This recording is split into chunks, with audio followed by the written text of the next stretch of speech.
Hi, this is Scott Ware with Radiance Magazine and the Radiance channel on the Xpnsion network, which you're watching on Roku or the Amazon Fire Stick. And Radiance Magazine, actually the new website is radiancemm.com. And that is where the magazine that's at 660 locations in Southern California can be found in digital form. And I have with me today clinical psychologist Dr. Carol Francis. Welcome, Carol. Thank you so much. I really am quite honored that you'd have me be part of your Radiant team. Absolutely. And I know you have quite a bit to share because you've been doing this for over 40 years. You have had a lot of success with people who have experienced abuse, trauma. What is it about all that time that you've been doing this that, you know, were people who have escaped these sorts of things and survived it? Why are you so optimistic about recovery for people? Because I imagine when people come to you, they're just in a certain place and there's just no optimism. Well, I do think that having worked with thousands and thousands of individuals that have gone through so many different types of abuses and traumas in those 40 plus years, wow, that's so long, right? You begin to really understand the paths that they have to take. And everybody is so unique, Scott. What they went through is incredibly unique. Who they are as a person who's going to recover, who they're going to create as a consequence or a consequence of the work, as well as the consequences of what they went through. It's all very idiosyncratic. It's all very individualized. It's all very unique. So no one path of recovery is exactly the same. But what it requires, from my point of view, is to be able to know where they're at and to be able to shift into the next step and the next step and the next step, and the steps that are actually going to move them along their path as opposed to some sort of generic path. So I must admit to you, Scott, this is not just a cookie cutter sort of, here are the 5 steps, these are the steps you need to take. Yeah. It requires you to really set out on your own path, but to have a team that knows how to get you every step of the way is incredibly valuable. And that is what I do provide for people. And the resources that I want to share with you and your group are all part of what's available to people to find their own path. And you know, in an enlightenment community, everybody has their own path.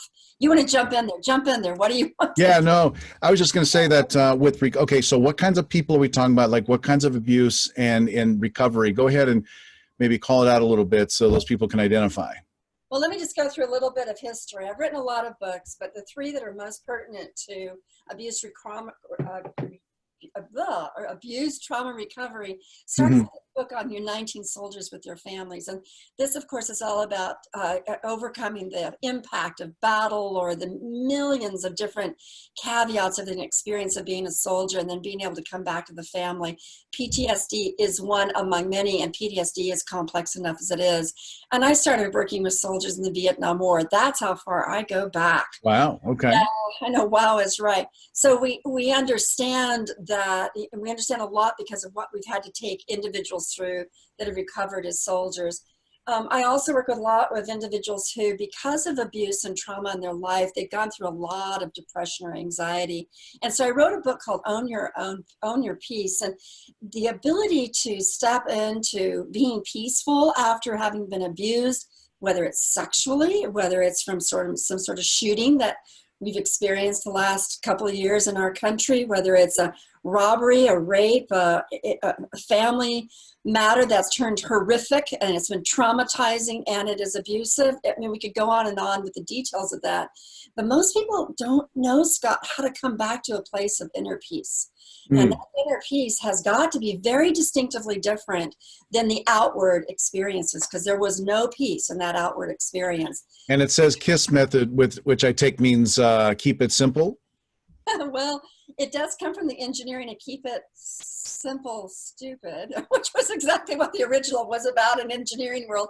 But I call it keep it super successful, because the idea is that keep whatever interventions you borrow or you adapt or you experiment with, make sure that you have a sense of employing them in a way that it's going to be successful.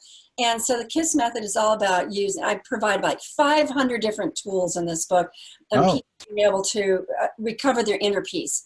Now, if you only take 3 of those tools and that's what moves you into your inner peace, then that's successful and that's all you need. So that's, it's not like you have to use all 500. That's not the point. The point is that the 500 provided, Scott, because every person is so unique and what Yeah. your style is, I'm not going to know while you're reading. I'll know when you're in my office one-on-one, but I won't know while you're reading. And so I'm always thinking of the many aspects of readers and what they're going through. And what city is your office in? My city is in Torrance, California. Do you know where that Okay. is? South Of Bay. course, yeah, South Bay by Redondo Beach, and Yeah. so you're open, and people can find you just in case at this point if they either want to order one of those books or they want to make an appointment with you. What website should they go to? They can go to drcarolfrancis.com or they can go to abusetraumarecovery.com. And Scott, that is one of the 4 resources I want to offer. Really, the primary reason why I'm here with you today. And The website, abusetraumarecovery.com, is currently is a pay site, but you have a special offer for people watching this interview. Yeah, anybody, I'm hoping that you can see this through the camera. Anybody, Scott, that gets a hold of your particular Interview or any of the materials that you have, and they happen to see my name and they see this, they can automatically contact me and I will give them 100% free access to the well over 80 classes and being able to help people recover. And because I want it to be there. It's all about how do you recover your relationships? How do you recover your body? How do you recover your intimacy? How do you recover your sexuality? How do you even wake up in the morning? How do you get yourself out of bed? How do you become a professional? How do you even have self-esteem or move past the shame and embarrassment or helplessness that's ingrained by by abuse and trauma, and so that you can skip any classes that don't pertain to you and go to any classes that do. And I actually had a guest, Adrienne, the yoga teacher, who's amazing. YouTube has transformed many people into yoga, be able to offer yoga for trauma recovery. It goes in that much breadth and that much involvement. Okay. And so abusetraumarecovery.com.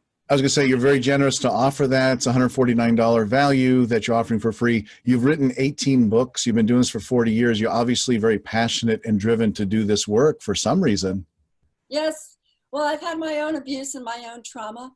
I also have decided to go into this field as a psychologist and a life coach with the idea that people need to learn how to create who they want to be. And when I bumped into not only my experiences, but experience of others, abuse and trauma has a really horrific way, Scott, of convincing people that they're helpless. It has a really horrific way of saying you're too ashamed, too embarrassed, too evil. If you would have never have gone through what you went through if you were any good. And one of the things that if you are subjected to abuse on behalf of another person is they actually render you helpless. They go through a series of different activities, whether they do it consciously or not, that makes the person who's abused feel like they can't do anything in their life. And to overcome the programming that's involved in that type of abusive experience requires you to, number one, say, I can create who I want to be moving forward. And whether you believe that statement or not, it's a little bit like law of attraction.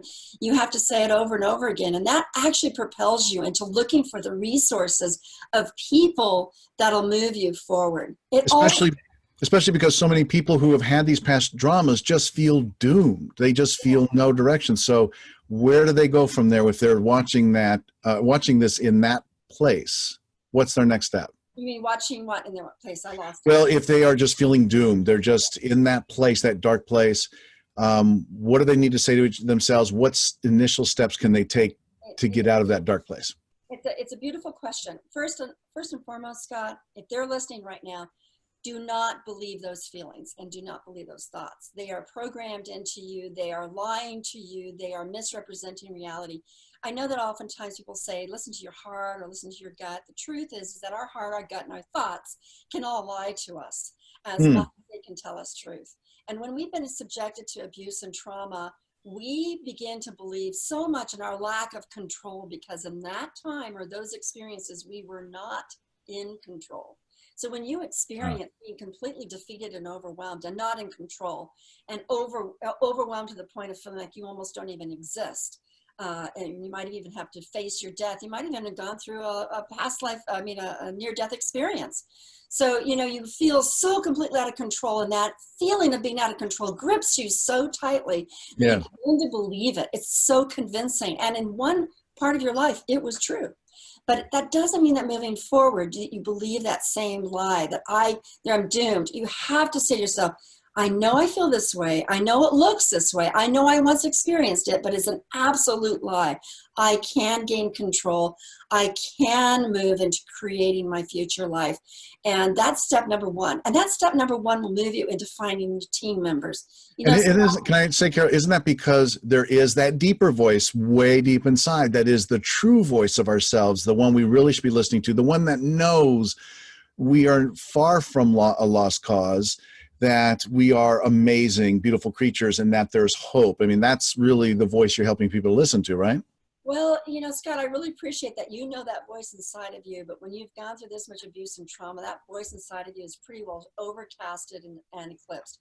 So Okay. what I want to do right now is I want them to listen to you and your confidence in them, that they're wonderful human beings and they merit so much being able to recover, and they can become these amazing human beings. Scott, what's very interesting is that you run a very humane resource for people. You want people to embrace so many aspects of the magic that is available to them to create their life. That's what Radiance does. That's what your outreach does, right? Absolutely. Yes. Yeah. So people who have accessed you are already on their way to saying, I know there's magic out there. I know I can live beyond. I know I can actualize. And so they're already saying, let's do this. And Radiance becomes another one of those resources. And my website, these books, and this last book I want to just talk about are all about resources for being able to say, what is my path to being able to recover after abuse and trauma? So when you say that they know that inner voice, Scott, keep shouting it at them. Because we need people like you as part of our team to say over and over again, I do believe in you. And your next step in this path, I want to move you along with as much optimism as I can possibly infuse you. And help them also, I imagine, see their worthiness. Can you speak to worthiness? Yes. And so another way that people are overpowered by their abuser is to be, they're so worthless. No one else could love you. You're so worthless. You're so ugly. You're so ... You have nothing to offer. You're so worthless. And again, you must on one level say, I have been lied to over and over again. Do not believe those voices. They're loud. They're annoying. They're intense. They're convincing. They are lies. I want to be able to say that Radiance again is a way of saying that that's a lie. So that individual that says I'm worth being able to create this new person needs to recognize the following. I love this statistic. Scott, do you know that 80% of all organizations that are humane like yours, that provide outreach like yours, that do therapy like I do, who write books like I do, 80% of every single across this globe are run, organized, initiated by people who recovered from abuse and trauma. Because we are the people who know what it's like and are determined that other people don't stay in the ditch of it either. And so I want all your listeners to say, oh my goodness, you mean I have inside of me that capacity to create beyond myself the optimism and the knowledge of what it means to live life fully and energetically and emotionally alive, intimately connected, professionally successful. Yes, you are that person. You're in the incubator and you've way been tortured, but it's time for you to come out and hatch yourself into this whole new way of being. You won't recognize yourself. And that's one reason people go back into their familiar place, is that you won't recognize yourself. In fact, some people say, I just feel like I'm acting fake. I'm putting on this artificial way of getting through the day and smiling and doing all the socially appropriate things. And what I would like to say on this point is this. You may be thinking that you're fake because the feelings inside are not congruent with your behaviors, your thoughts, or your words. You may be thinking that you're insincere because what you're engaged in doesn't match all the darkness of your past. But if you're able to act that way, if you're able to interact that way, if you're able to carry forward whatever tasks or possibilities you're in the midst of doing, even if it feels fake, know that it's you and it's real. Because if it's coming from inside of you, It's generated from what is inside of you. It's just not what you're used to seeing from yourself. So it feels different. It feels a little uncomfortable, but it is you. You're creating it. Yes. And even though it doesn't fit the internal belief that I'm worthless and there's nothing in me, hiding it, and if they only knew, and if they understood all that I went through, they'd hate me and reject me. Those are often the internal dialogues, and all those are lies. But those internal dialogues, you have to realize externally, if you're able to do something opposite of those internal dialogues, you better start believing that that external capacity to be giving, productive, capable, moving forward are actually very authentic. And know that that's a part of your ability, your tools to be able to create your future self. Does that tool have a name? Not that I know of. Let's give it one, Scott. But I mean, we'll come up with some, because that's quite a thing, because you're coming from a conditioning that's been happening for many years. You've been thinking a certain way, or you've been believing what other people have been saying about you negatively. And then to actually, there's a leap of faith I think you have to take to act differently in a way that will get you results you know you want to get. You've been thinking about those results for a long time you haven't been getting. So now you're going to take these unfamiliar steps. And boy, I guess it just helps to have a support group or a team, like you say, you can help assemble for people. Yes, I think that your team is really important, and your team has to be people that you have a preliminary trust with. Scott, I believe that trust is never given, it's always earned. I do not believe you just decide to trust someone. I think that gets a lot of people into a lot of trouble. So I do want to convince people to say, you know what, if you want to work with me, please test me out and find out if I'm trustworthy, step by step by step. In fact, you need to do that to yourself. You need to do that to every member of your team. And it's not a violation. You don't just leap in and say, well, I trust you. It doesn't work that way. So right. You want to say, these people are worth me seeing if they're trustworthy. You know, they're worth, they've either gone through an authentic experience that is similar enough to mine that they will not think that I'm small or weak or stupid or inept. They'll get how completely overwhelming this experience is.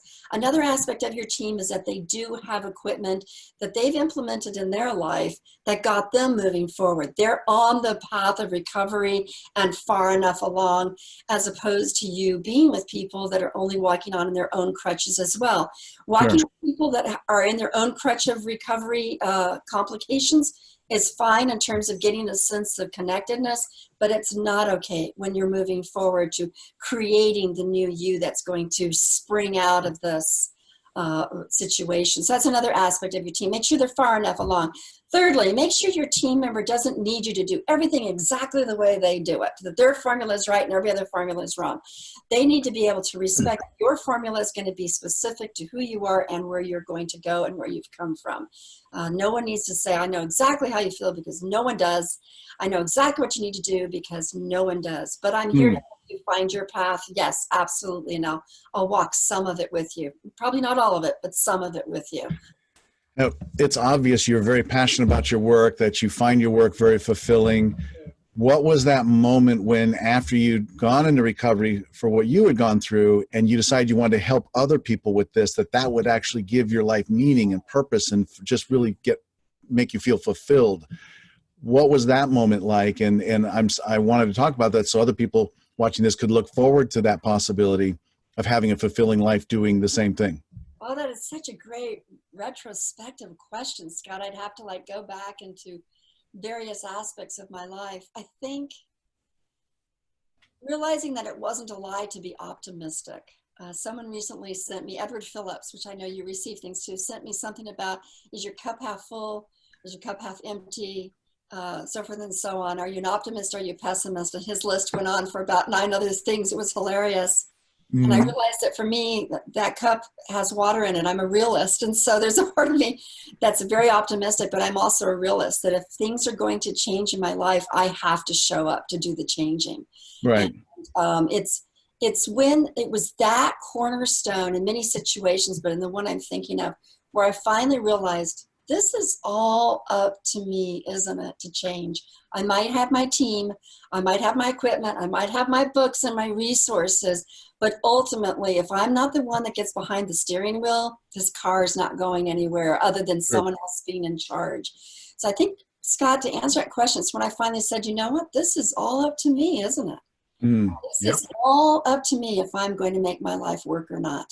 And that's someone you can work with. And I imagine after you reached that point yourself, you got there, and then at some point you said, I think I have something to offer people to help them get to that point, or if they are at that point, take them to the next level. Yeah, I take anybody wherever they're at. You know, if they're still even in the situation, I will take them. Whatever way they show up, I will take them and I'll try to move them to the next spot. Ultimately, part of that is you can't really move them if they're not willing to be moved, right? Which is what I'm saying. But showing up is half of it. Yes, and that willingness to just say, I think I might want to is enough. Because if I think I might want to allows you to at least get behind the steering wheel, even if the key's not in the ignition. We're there, we're behind the steering wheel. So wherever a person's at, I want to be able to move them to the next level. And it's very, Scott, you talked about my passion. Do you know how rewarding it is at the end of a day, having worked with 8 to 10 or 12 people and seeing each of their lives take the next step? So when I walk out my office, they're in a different, like, whoa, different possibility, different expression of themselves, different possibilities in the relationship, different relationship with themselves and others. And just to be able to watch them walk out the office with that kind of expression, it just thrills me. So by the end of the day, I'm more energized than I was at the beginning of the day. That's my passion. That's awesome. Congratulations on that. Congratulations on the successes with your clients. And once again, people can reach you at drcarolfrancis.com or at, it would be abusetraumarecovery.com. Abusetraumarecovery.com. And people can find you at radiancemm.com as well. Yeah. Thank you. Thanks for doing this interview, Carol. It's been great. Thanks, Scott. Much appreciate your work as well. Let me see if I can support you too. Absolutely. Thank you all for watching as well.